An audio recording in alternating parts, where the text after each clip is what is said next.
જરા ધ્યાનથી જોજો આ શાળાને. તાળા મારેલા છે. સ્કૂલમાં એક પાંદડું પણ નથી ફરકી રહ્યું. શાળામાં સન્નાટો છવાયેલો છે.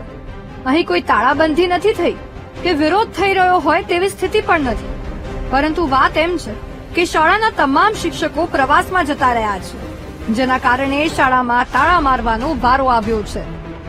ઘટના કચ્છના આદિપુરની હિન્દી માધ્યમની શાળાની છે, જ્યાં શિક્ષણ વિભાગે 45 વિદ્યાર્થીઓ સાથે 3 શિક્ષકોને પ્રવાસે જવાની મંજૂરી આપી હતી. પરંતુ નિયમોનો ઉલાળ્યો કરતા શાળાના તમામ શિક્ષકો પ્રવાસમાં ઉપડી ગયા.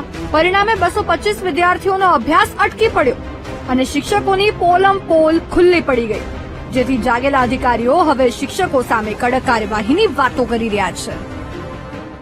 હવે ગઈકાલે જ મને સીઆરસી દ્વારા સમાચાર મળ્યા હતા કે પ્રવાસમાં અમારા શિક્ષણ વિભાગે જ મંજૂરી આપી પ્રવાસમાં જવાની 54 વિદ્યાર્થીઓ અને 3 શિક્ષકોની, પણ સંપૂર્ણ શાળા બંધ હતી.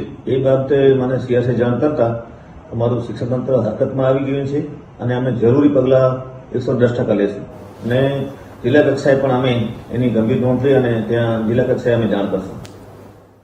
આ કેસમાં સૌથી મહત્વની વાત તો એ છે કે શિક્ષકો તો પ્રવાસમાં ઉપડી જ ગયા, સાથે સાથે આચાર્ય પણ પ્રવાસમાં ઉપડી ગયા.